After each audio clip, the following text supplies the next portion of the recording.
Well, I think Tyler, who was it, Tyler?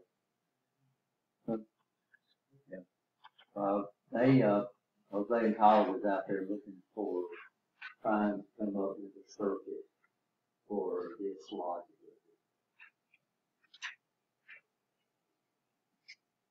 And they called me back there and when they called up there, they were trying to figure out what we need to do for this guy. I started looking at it and I said, we tried to come up with something with multiple circuits. So originally, what we decided to do was come up with a circuit that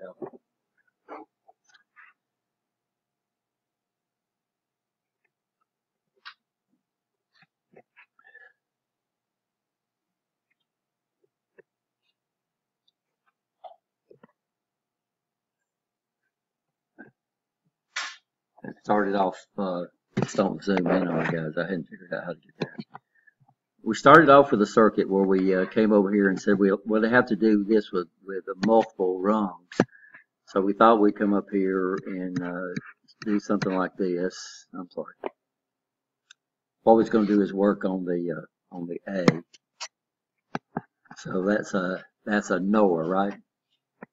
So how do I do a NOR? That's on the next test.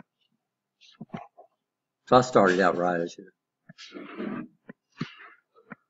So NOR, we would come up here and we'd use normally closed contacts, right?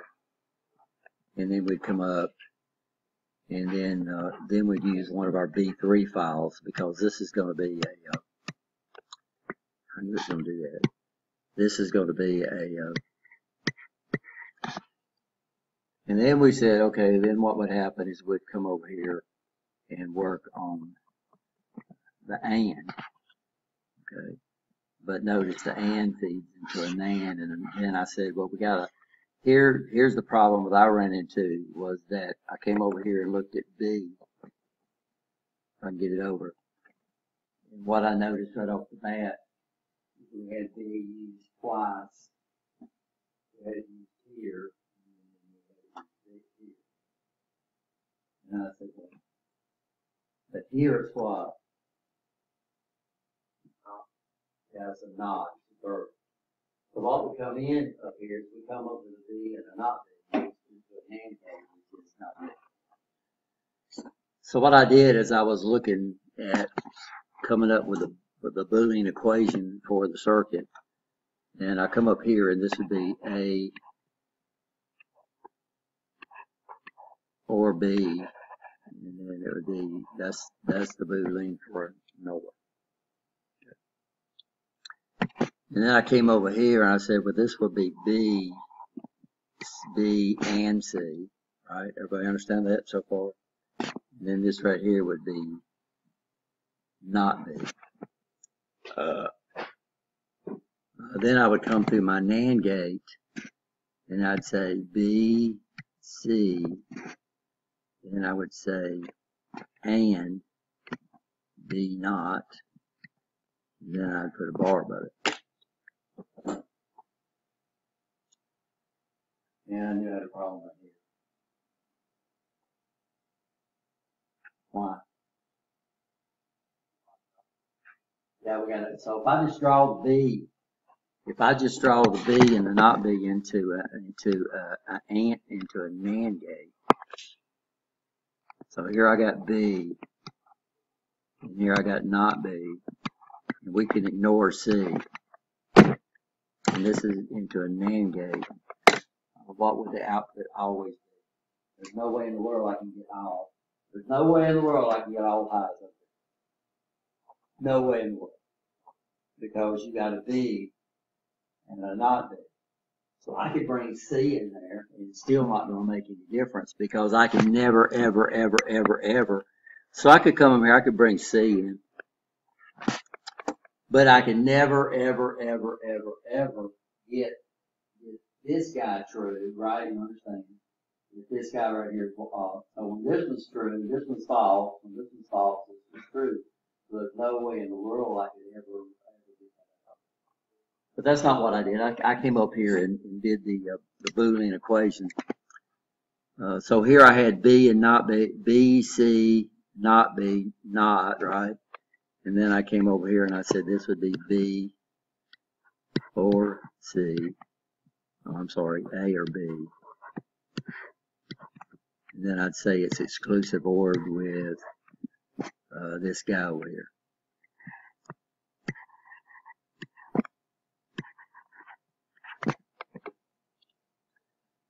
And then I would come over here, and this right here would always be a 1. So it's going to be A or B, exclusive OR with a 1. So what would I always get out? The only thing that it would return, so this right here is always 1. And I'll show y'all that in a minute. That's always a 1. Always. So all we're doing is we're putting NOR gate into the input of a. So what would happen is that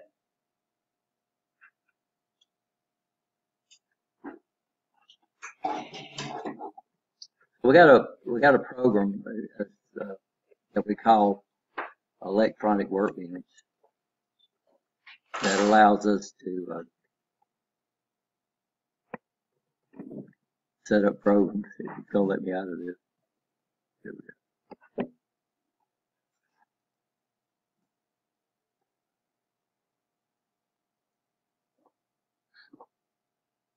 So here's the top circuit. So here's the actual circuit right here. And what it does, it lets us simulate digital circuits, electronic circuits, all that across the top of the application. They don't make electronic workbench anymore. They changed it to a program called Multisense. But what I did is I took this bottom circuit down here by itself. And this is indicating when it's a high. So this is this bottom circuit right here. And no,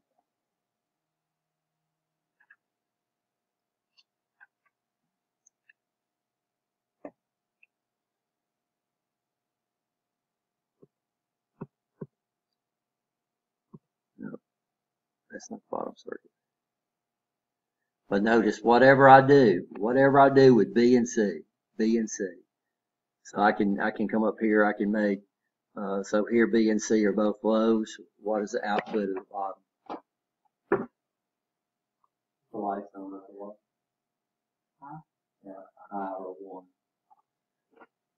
1. So I'll bring C high, nothing happens, right? So that'd be a 1. I'll bring B high, that would be a 2. And I bring both B and C high, what does the output say all the time? A 1. So no matter what I do with B and C, the output of this stays a 1. This means what? It's pointless. So this bottom circuit is pointless. So what happens is, what it turns up being when I reduce it down and put it in the equation, this turns out to act like a buffer, which means it don't do anything. So if I get a 1 right here, I get a 1 out. If I get a 0 right here, I get a 0. So all it acts is like a NOR. So this whole circuit, so here's A and B. So here's so any high gives me a low. So that's what we're getting out here. So let's go through it. So here's here's 0. So here's A, B, right? Understand that? If A goes high, it went what? Low. If B goes high, it goes low. If A or B goes high, it goes low. So all we got is a fancy NOR gate. That's all this circuit is a NOR gate. The whole circuit is a NOR gate. C is not even used. So here I have an operator. I got a C switch up here, and I can switch C all day long, and it does what? Nothing. And this is the power of Boolean algebra, is being able to look at a circuit and then reduce it down. So this whole circuit, guys, is nothing but the whole circuit is nothing but A or B. I'm sorry. So when I reduced it down, this is a y would equal to A or B with a bar across it. And that's the whole circle. So I could have did this whole thing with what? The top one, that's the whole circle there.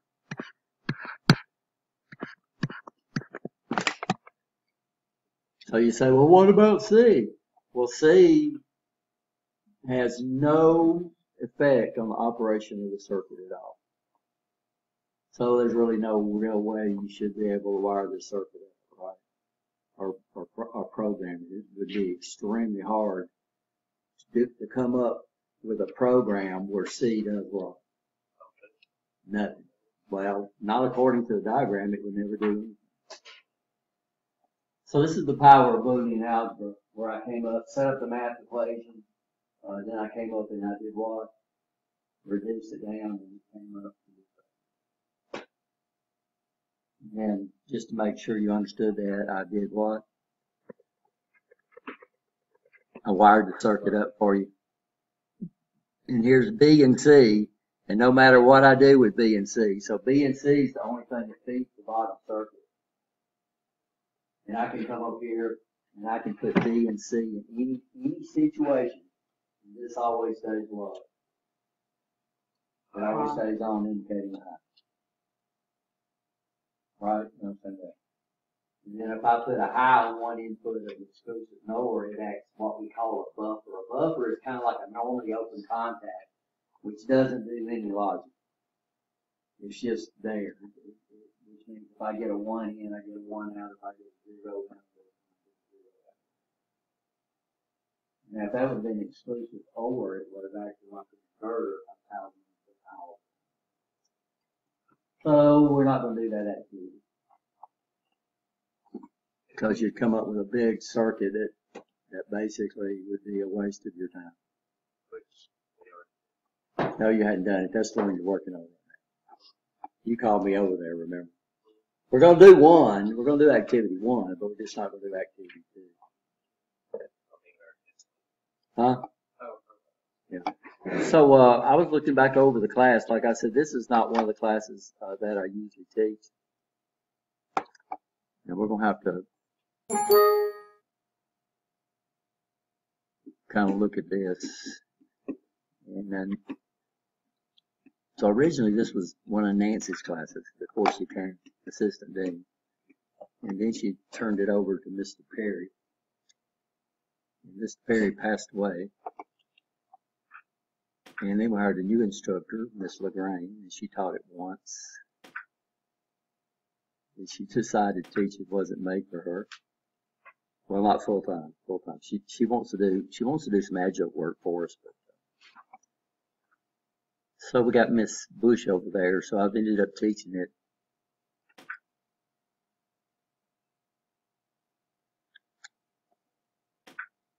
And the problem is the last time they taught the class, Logic Pro, which is the application that I use up here that I have a license for, was actually in the book. It was it came with a CD. I think it was a CD. It wasn't a DVD. And you couldn't print your circuits. You could save them, but you couldn't print them. And you had to have the CD in there to run. And then what they did this time is they don't include Logic Pro in your book, but they left all the Logic Pro labs in the lab book. Don't ask me why. So these are the list of labs that she shows. But this is not it.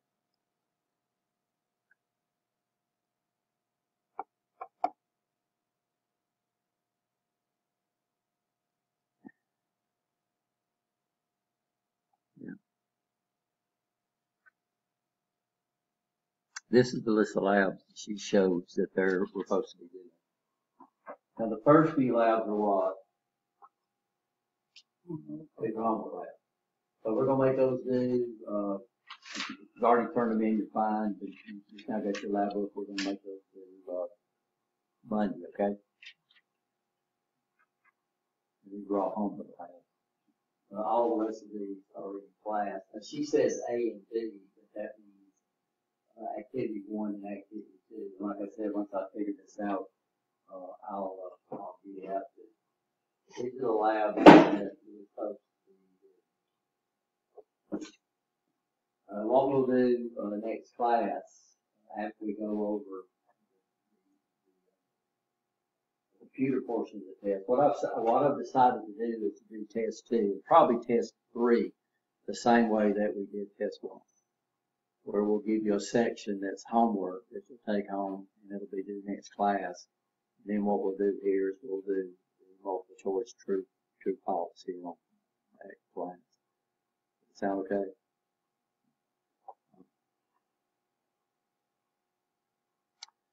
So what we'll do when we come in Wednesday is we'll go over the computer portion of the test, and then we'll go into the chapter on what's next. What's that on, timers or counters?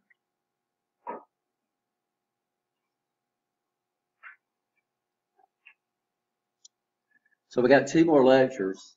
We got 1 on counter, we got 1 on timers, and we got 1 on counter.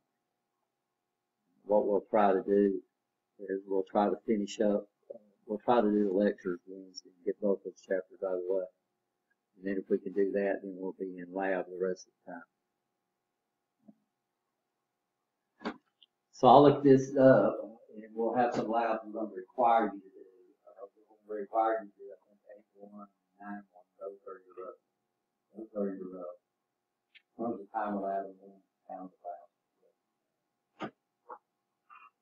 So once I get this figured out and make sure I got it right, then I'll print this off and give it off to y'all so y'all know how y'all stand. And figure out where a passing grade will be, and then where a 100% grade will be. Some of y'all are never going to get through with all these labs. But you would like to know how many do I need to do what to make a 70% in lab, and I'll let y'all know that too. Are we okay?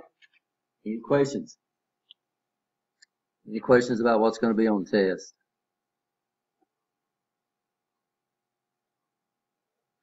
What's our last day of class?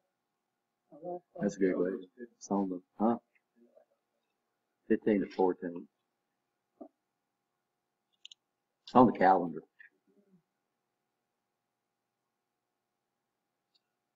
I just show up.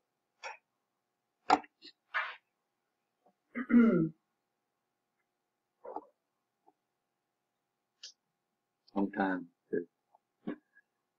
So we'll look at the calendar to make sure.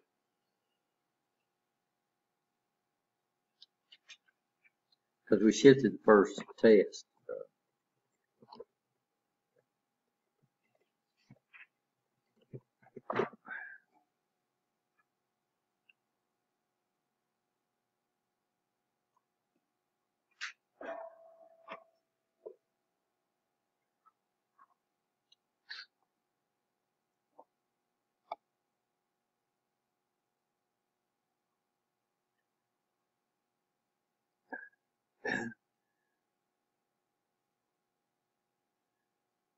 By the way, your course evaluation or your course survey, which they've already sent the email out, right? It's due before we let y'all start test 3 to get credit for the assignment. If you come in to test 3 and you haven't done it, you get a 0 on the assignment, and you have to do the survey before you start test. That makes sense? So here we have our test, right? I'm sorry, this is 24th, 5th here. I don't know, I'll figure it up here. Test part 1 will be due at the start of class here. This is the last day to withdraw and get a W in the class.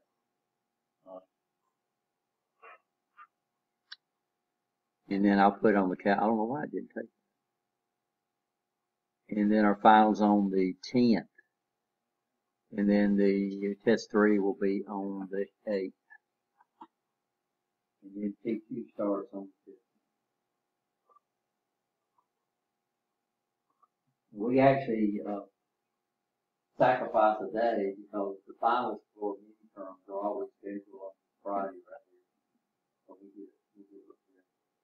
what we'll do on the final of it is we'll do the final at the start of class. And then we'll let y'all work on labs after. We okay? Any questions? Coming to an end, ain't it? Okay. What's that? Yeah, but it's an 8-week term, 2 months.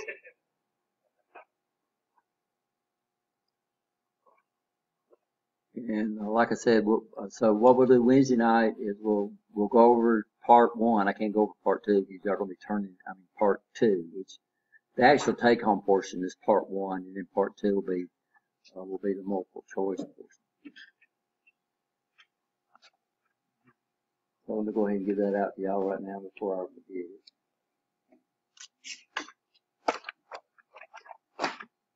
Sure.